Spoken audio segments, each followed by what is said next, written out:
Thanks for joining me. This is a ride from the Piston Club. Back home, actually. Just been out to the Piston Club. It's November the 2nd, 2025 in the UK.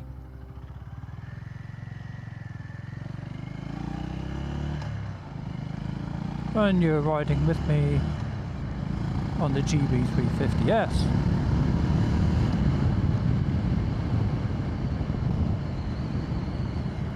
So welcome back to the channel. Thank you very much for your support, which is greatly appreciated. Thank you, everybody. The bike is doing really well. Since I installed the DNA air filter, the bike has now successfully refueled itself and I suppose compensated for the significant increase in air, and it's now balanced itself out.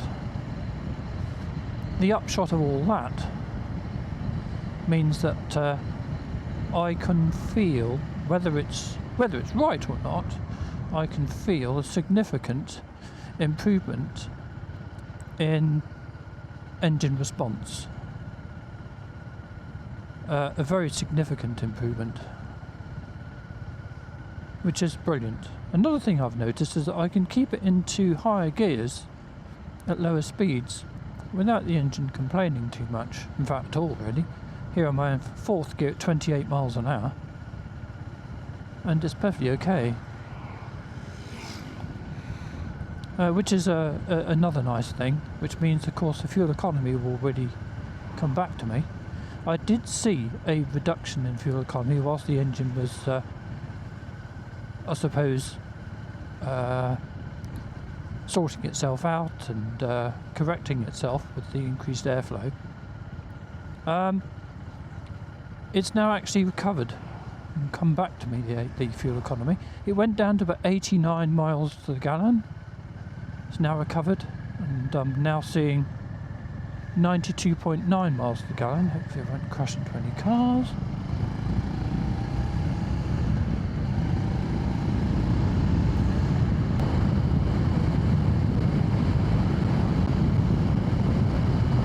So here we are going up a hill in fifth gear at 50 miles an hour, and I've now pinned the throttle. I hadn't pinned it before, and I'm now accelerating reasonably strongly to 60. That would happen before, but nowhere near as strongly. In fact, I'm going over the speed limit probably. So I need to back off. I shouldn't be doing 60 here. Apologies. But yeah, it's definitely made the engine and the bike more flexible.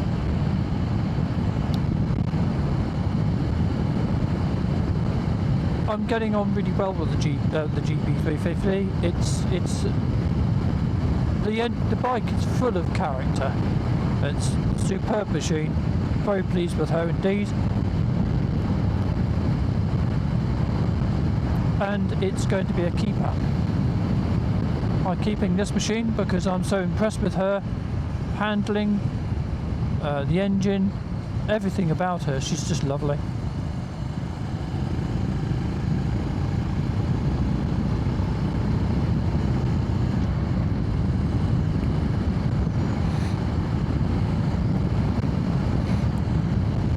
So yeah, she's a keeper. So I will, if I can afford it for the channel next year, I'm looking to increasing the bikes from 1 to 2. Do put down in the comments what you would like to see out of the bikes which I'm considering, which would be something a little bigger. So I'm looking at the modern classic style mostly.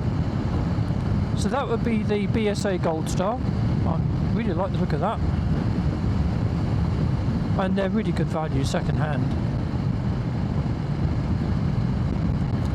But I'm also looking at the classic 350. I love the look of that bike. I've test ridden one, and that I was really impressed with. Beautiful bike.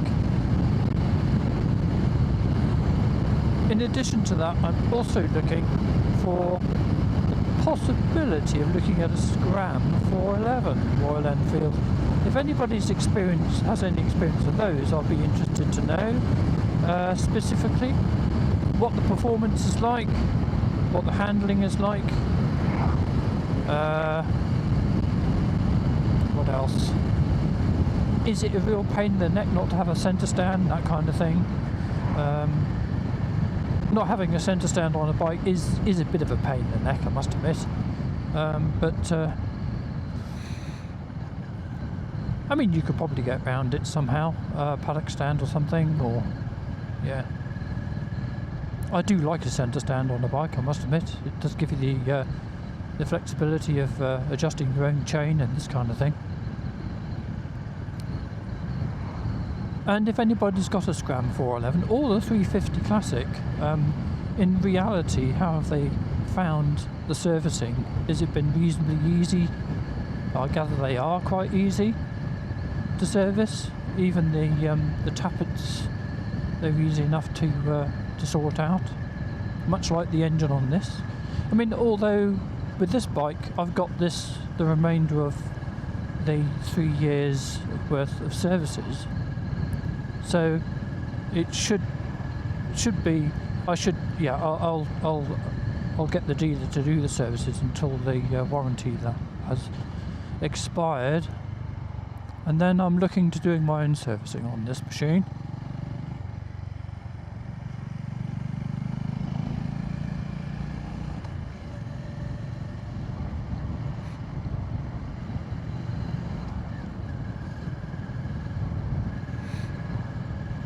Yes, I'm having to relearn how to use this bike now with this DNA air filter. So I'm having to remember to put it in 4th gear now at 30 and not leave it in 3rd gear like I am now. Because although it's less responsive gear, it means I've got better fuel economy.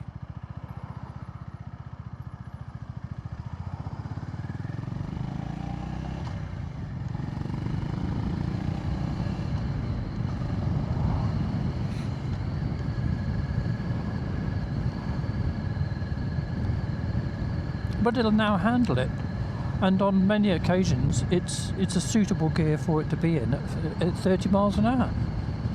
I've always gone by the guide that you usually match up your gear with the speed that you're going, so 20 2nd gear, 30 3rd gear, 4th to be doing 40 miles an hour, 5th, whatever. This bike now bucks that trend. I mean, it's not a strong acceleration, but I'm accelerating uphill from 30 to 40. I've got the throttle, no, I haven't got the throttle quite pinned, but now it's getting up to 50 now, quite happily.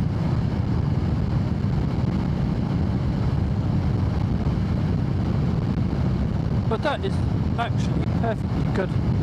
That is fairly respectable sort of performance for a little 350 like this. I'm very impressed. And I'll do a little bit of dual carriageway for you guys, just to let you see what you think in terms of the bike on a dual track.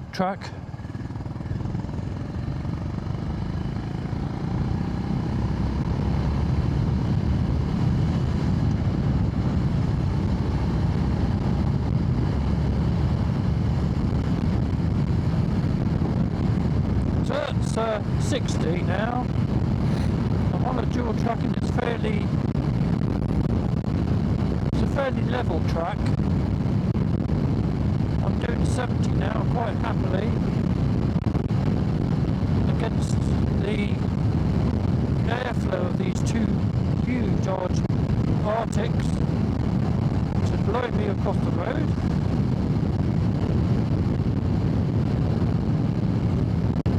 So far, this bike is proving to be a fairly reasonable bike on a dual track. Gosh, what a gusty wind that was.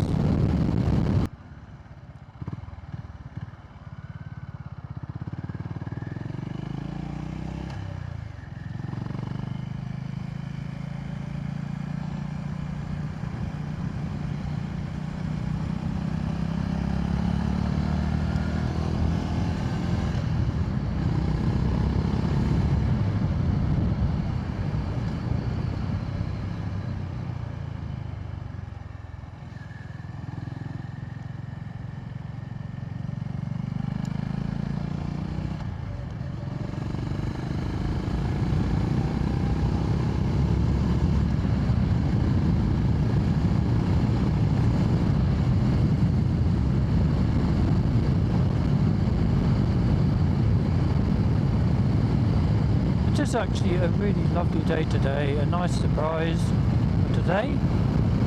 I didn't expect it to be quite so nice, and I thought that this would be the I thought I'd only take the bike out once more, but no, what a surprise. Here we are in November,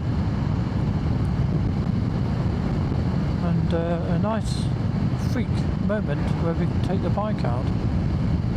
I'd all but put the bike away, as I'm sure a lot of other people have already. I've no doubt nature will smack us in the head and deliver us a cold blast at some point.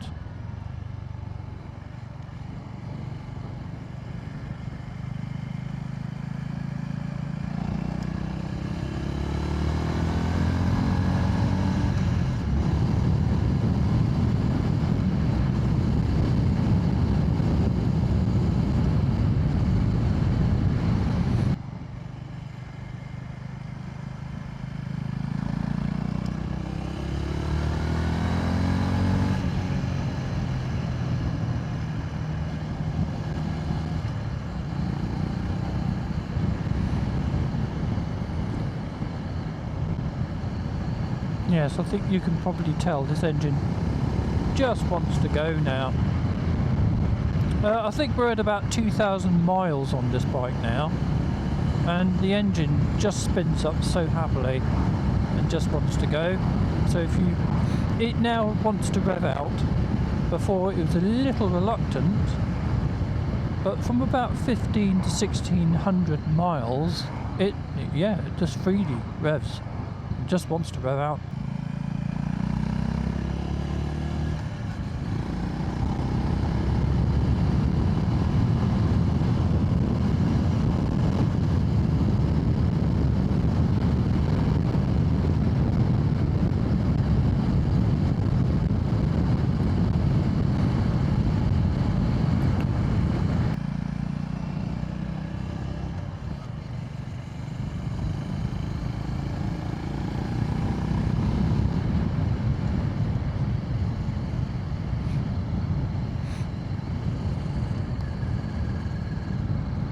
"92 miles to the gallon."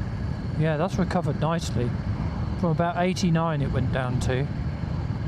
I reckon on a longer trip I'll get 95.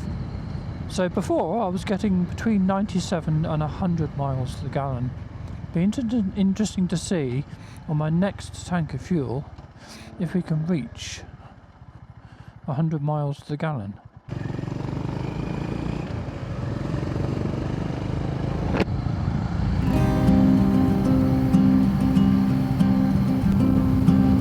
Yes, this bike is not going to rip your arms out. It's not. It's not fast, but it is exhilarating to ride, and its handling is superb. It's a surprisingly good handling bike, given that it's got a 19-inch front tyre or wheel. It's actually very impressive. It almost turns in like an 18-inch front. Not quite 70, but certainly an 80. It's very good, and the geometry is nice and relaxed, so it's not going to shock you or be too skittish. Yeah, it's pretty good actually.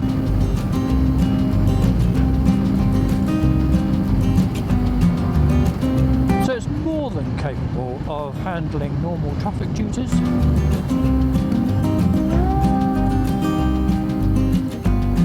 Anyway, thank you very much for joining me on this little short ride from the Piston Club, which is the Stag in Stratford.